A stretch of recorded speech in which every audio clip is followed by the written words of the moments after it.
Muy buenas a todos, mi nombre es Carlos y bienvenidos a un nuevo episodio del podcast de Carlos Alcázar.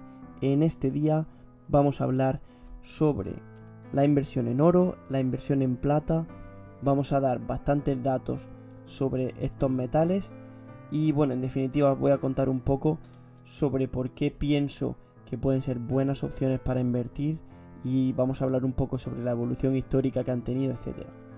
Lo primero que os voy a decir es que recientemente he leído un libro, me he estado informando ya desde hace bastante tiempo, pero he leído un libro que me ha gustado mucho, de un economista llamado Mike Maloney, que es básicamente sobre oro y plata únicamente, y nos habla sobre la inversión, nos cuenta primero un poco la historia del oro y la plata a lo largo de la historia, y es que lo cierto es que durante la historia han existido cientos de divisas y al final todas han fracasado, excepto el oro y la plata, que siguen no solo conservando su valor, sino aumentándolo. Actualmente nos encontramos en una crisis de deuda bastante importante, ya no solo en España, ya no solo en un país en concreto, sino a nivel mundial.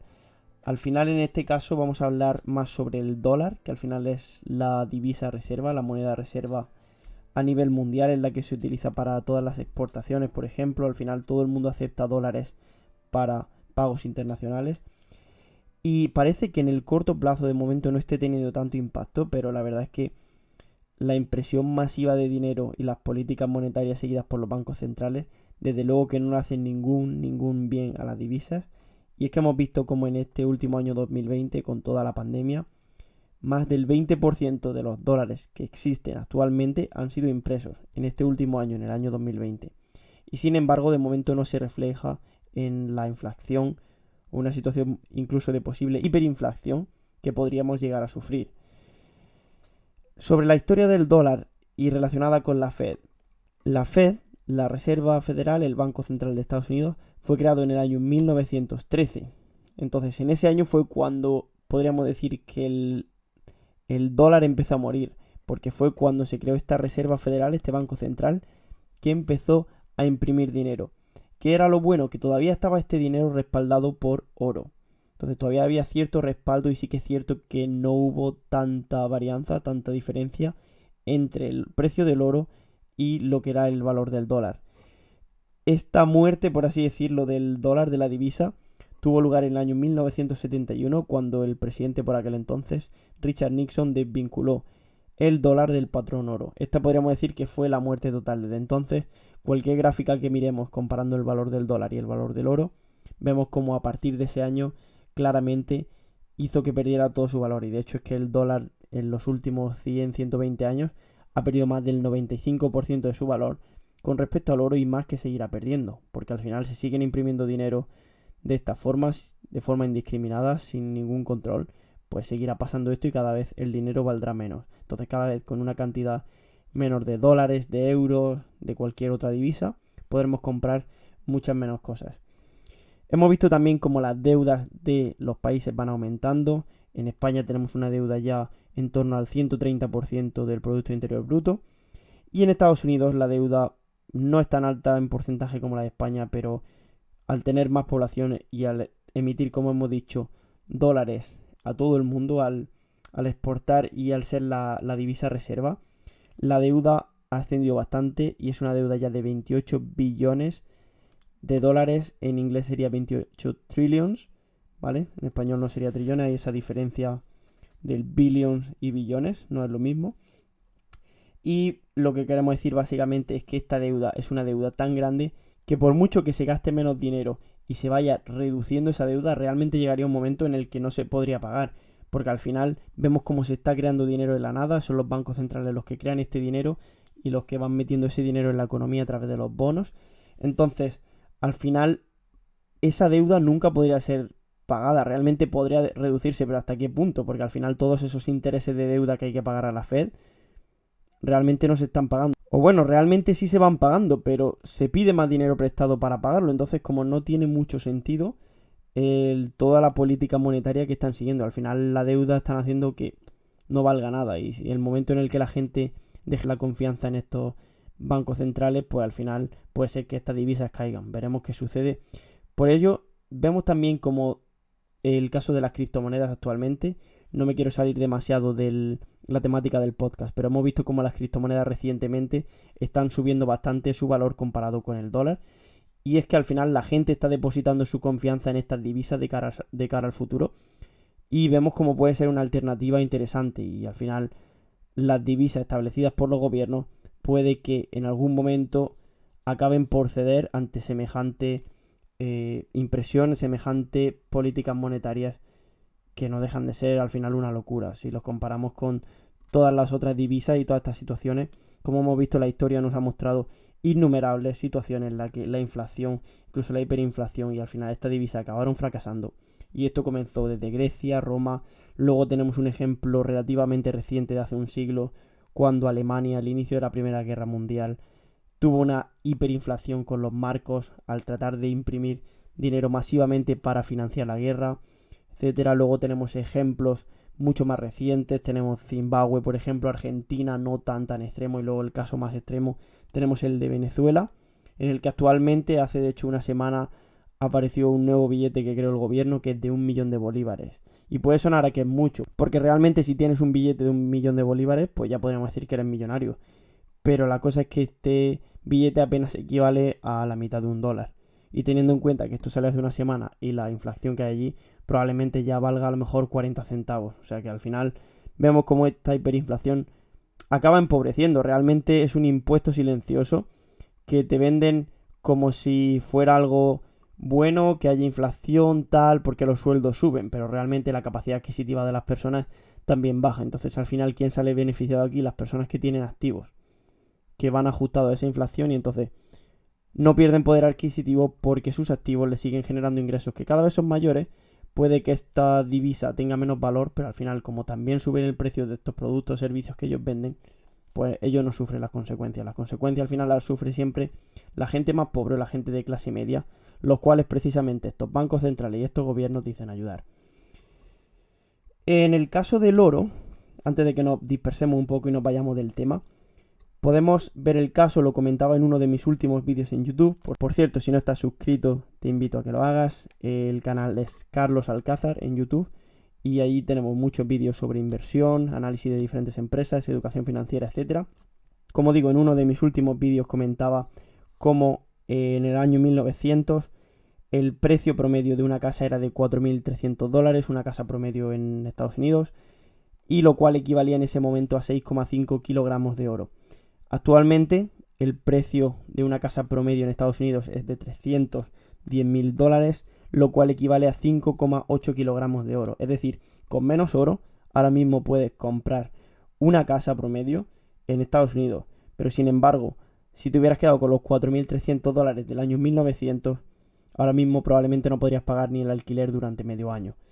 Entonces vemos cómo esta depreciación de la divisa con respecto al oro no es solo que haya empobrecido la divisa, que la haya devaluado, sino que además ha aumentado el valor del oro. Es decir, ahora necesitaríamos menos oro para comprar una casa. Ante estas posibles situaciones de inflación, hiperinflación, incluso si esta situación se pudiera prolongar indefinidamente y la moneda no llegara a colapsar, el oro y la plata, este tipo de metales preciosos, siempre aumentarían su valor con respecto al dólar, lo cual al final hace que siempre sea una buena inversión. Y ya no solo el dólar, sino al final cualquier divisa de dinero fiat, es decir, el euro, la libra, cualquier otra divisa de cualquier otro país. Al final estas son, por ejemplo, las más fuertes que hay, pero al final es que tenemos el caso de cualquier divisa. Ahora vamos a hablar un poco más sobre oro y plata específicamente, y vamos a hablar sobre el ratio plata-oro, es decir, históricamente el precio al que se ha situado la plata con respecto al oro. Y es que este ratio promedio ha sido de 12:1, es decir, por cada 12 onzas de plata que podrías comprar, tenías el mismo dinero para comprar una onza de oro. ¿Cuál es la situación actual de este promedio? $1.730 es el precio de una onza de oro y $26 es el precio de una onza de plata. Es decir, actualmente este ratio estaría en 66:1, con lo cual vemos que la plata está incluso más infravalorada que el oro. La plata también hemos de decir que es un mercado que actualmente está muy manipulado, y es que hay un gran banco a nivel mundial que se llama JP Morgan. Este banco tiene la mayor cantidad de plata, tiene unos 600 millones de onzas como mínimo. Esto es una noticia que he encontrado de hace un año, así que actualmente puede ser que su posición sea incluso mayor, pero a la vez tiene la mayor posición en corto del mercado de la plata, con lo cual por un lado impulsarían el precio hacia arriba, pero por el otro lo intentan mantener bajo. La cosa es, ¿cuál es la estrategia de este banco? ¿Cuál es su objetivo? ¿Tratar de seguir empujando en corto la plata para mantener su precio bajo y seguir acumulando y cuando ellos quieran dispararlo hacia arriba? ¿Cuál es la estrategia? Esto es lo que no se sabe muy bien, pero lo que está claro es que al final, si la plata vuelve a los niveles y al precio justo, al valor de este metal, debería estar en torno a los $300, es decir, más de 10 veces por encima de su precio actual. El autor del libro del que estaba hablando, Mike Maloney, nos habla de su estrategia para comprar metales preciosos, y es que a la hora de elegir entre plata y oro qué porcentaje destina a cada uno de estos dos metales, habla de que si el ratio oro y plata del que hemos hablado está entre 50-1 y 80-1, es decir, con 50 onzas de plata o con 80 onzas de plata puedes comprar una de oro, compraría ambos por igual, tanto oro como plata. Luego nos habla de que si es mayor de 80-1, es decir, si puede comprar más de 80 onzas de plata con una de oro, entonces compraría básicamente plata, casi todo plata. Y sin embargo, si este ratio fuera menor de 50-1, compraría mucho más oro que plata. Luego también otro dato bastante interesante del que habla en el libro es la capacidad adquisitiva. Es decir, no solo ver la cantidad de oro, de plata, etcétera, sino ver cuánto podemos comprar con este oro o con esta plata, a cuánto equivaldría. Para compararlo un poco más con otros activos, nos habla de compararlo, por ejemplo, con el Dow Jones, nos habla de compararlo con el mercado de bienes raíces para ver realmente la capacidad adquisitiva que tendrían estos metales en el momento y no solo fijarnos en el precio que tienen valor numérico de dólares, euros, etcétera. Entonces, para poner un ejemplo de cómo este autor hace el cálculo con respecto a los índices, por ejemplo, vemos el Dow Jones. Con el Dow Jones nos habla de que lo que hace es calcular, por ejemplo, el número de puntos que tiene el Dow Jones, actualmente de 32.860 puntos, lo divide entre el precio del oro, que actualmente es $1.730. Esto nos daría un ratio de 19. Nos habla de que un valor que nos muestre como el Dow, es decir, como las acciones de empresas bursátiles están infravaloradas, sería con un ratio menor que 4. Un valor justo nos habla de un ratio en torno entre 6 y 7. Y luego, una situación en la que el Dow Jones esté sobrevalorado, es decir, las acciones bursátiles estén sobrevaloradas con respecto al precio del oro, nos daría un ratio mayor de 10. Como hemos visto, actualmente está en 19. Para ello nos habla también de un concepto bastante interesante que es el tema de los ciclos económicos y de cómo siempre hay una reversión a la media. Es decir, cuando vemos un activo que sube, por ejemplo, hemos visto recientemente con acciones de Tesla, con el Bitcoin, etcétera, parece que ese activo siempre va a seguir subiendo. Y cuando vemos que un activo baja mucho, parece que siempre va a seguir bajando. Pero al final, casi siempre se acaba produciendo este fenómeno de reversión a la media. Es decir, las cosas que están mucho más abajo de la media acabarán subiendo hasta esa media. Y sin embargo, las cosas que han subido demasiado, al final tienden a corregir y revertir hacia esa media. Lo que pasa es que nuestro cerebro se centra más en lo último, en la experiencia más reciente, y parece que lo que ha subido solo puede seguir subiendo y lo que ha bajado solo puede seguir bajando. Y luego, por último, vamos a hablar sobre cómo podemos invertir en metales preciosos. Es decir, todo esto está muy bien, vale el oro, la plata, la historia, es cómo vemos si está valorada, infravalorada, valorada de forma justa, etcétera. Pero al final, ¿cómo podemos invertir en este tipo de activos? Bueno, al final, para invertir en oro o plata, tenemos tres opciones. La primera opción, una opción bastante simple porque es una opción que se puede comprar y vender oro como si fuera una acción en bolsa, que sería a través de ETFs, ¿vale? Serían fondos, lo cual es muy importante que busquemos fondos que están 100% respaldados por oro o plata física. Porque al final hay algunos fondos que no están al 100% respaldados por este oro o esta plata física y realmente no tendríamos esa seguridad en el caso de que la divisa pudiera colapsar o que pudiera haber una hiperinflación, de que todo el fondo está respaldado por 100% por el metal físicamente. Luego, otra segunda opción que tendríamos sería la inversión en empresas mineras de cada uno de los metales, empresas mineras de oro, como por ejemplo ya traje en mi canal de YouTube un análisis de una empresa llamada Barrick Gold, que me gusta bastante. También seguiré trayendo de algunas otras empresas, sobre todo de mineras de oro, que me gustan mucho. Y al final este tipo de empresas realmente su valor va a ir muy relacionado con el valor del metal de esta commodity, que sería el oro o la plata. Y luego por último tenemos la inversión, que al final sería la más segura realmente, pero también es la más difícil y con probablemente una de las que más cuidado hay que tener, que es la inversión en el metal físicamente, es decir, comprar onzas o incluso comprar lingotes, lo cual puede ser bastante más caro y más difícil y sobre todo de manejar, pero sí que, por ejemplo, hay forma de comprar a través de monedas, que puede ser de 1 onza, de 2 onzas, de media onza, etcétera. Y esto puede ayudarnos a tener oro físicamente, lo cual tenemos mucho más control. Y si por cualquier razón necesitamos disponer, al final el oro siempre va a ser dinero y siempre vamos a poder utilizarlo para poder comprar bienes.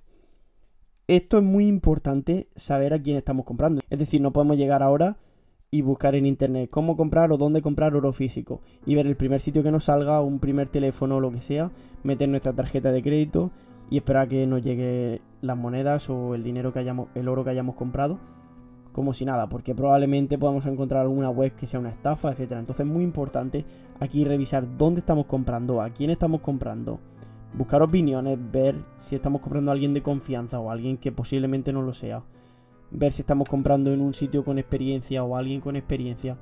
Entonces esto al final es un poco más complicado, sí que es cierto que puede llevar cierto proceso de búsqueda de gente que venda cerca de tu zona o cosas así, pero al final es importante realizar bien esta búsqueda antes de tomar decisiones incorrectas que nos pueden llevar a pérdidas mucho mayores en el medio o largo plazo. Entonces esto ha sido todo por hoy, espero que os haya gustado este podcast sobre el oro y la plata. Si os ha gustado podéis hacérmelo saber. Bien, podéis encontrarme en Instagram, @carlos_alcázar_h. Podéis encontrarme también en YouTube, como ya os he dicho, en mi canal Carlos Alcázar. Ahí hacemos muchos vídeos de análisis de empresas, educación financiera, actualidad económica, etcétera. Y bueno, espero que os haya gustado este episodio, espero que os haya ayudado, espero que os haya parecido sobre todo interesante. Tanto la primera parte un poco de cómo funciona el tema del oro con respecto a las divisas, un poco esta historia reciente de las divisas y el comportamiento del oro, al final también estas valoraciones de cómo podemos ver si el oro está infra o sobrevalorado o valorado de forma justa. Y en definitiva espero que os haya ayudado, muchas gracias por estar ahí y nos vemos en el próximo episodio.